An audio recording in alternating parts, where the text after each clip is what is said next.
This case wasn't getting anywhere, and that's what made it so interesting. You had 11 dead bodies. You've got the Suffolk County Police Department, which is a huge entity, and they couldn't get anywhere. Well, ancillary to their investigation of these murders, there was all kinds of fraud and corruption going on in the Suffolk County Police Department. So fast forward now to, now it's 2023, but a year ago in February of 2022, there's a new sheriff in town, literally a new guy in charge of the Suffolk County Police Department, and he did something that they'd never done before.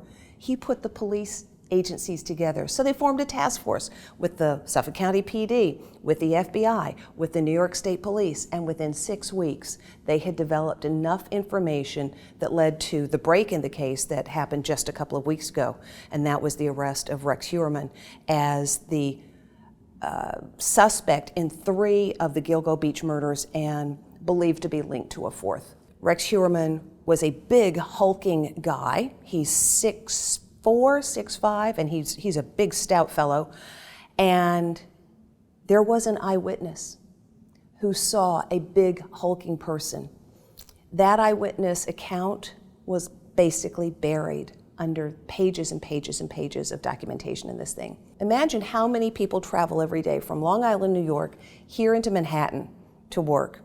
And yet they were able to, out of the thousands and thousands and thousands of people who do that every day, they were able to parse it down to one individual using telephone technology to triangulate the burner phones and his locations.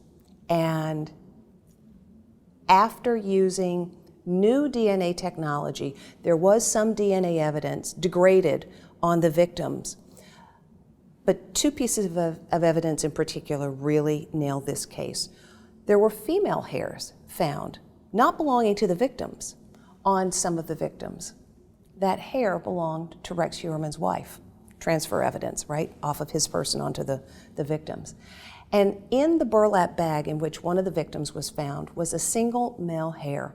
Now, at the time, DNA technology did not allow them to do a deep dive, if you will, on what that DNA evidence said.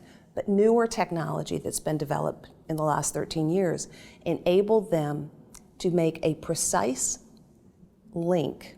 And using that information from this new technology, they got pizza crusts from a pizza box that Heuermann had thrown out as his office in New York City, where he worked as an architect. Matched the 2 up, and bing, bing, bing, bing, bing, we've got our guy. Obviously, this goes to court, it has to be proven, but this is what the evidence indicates.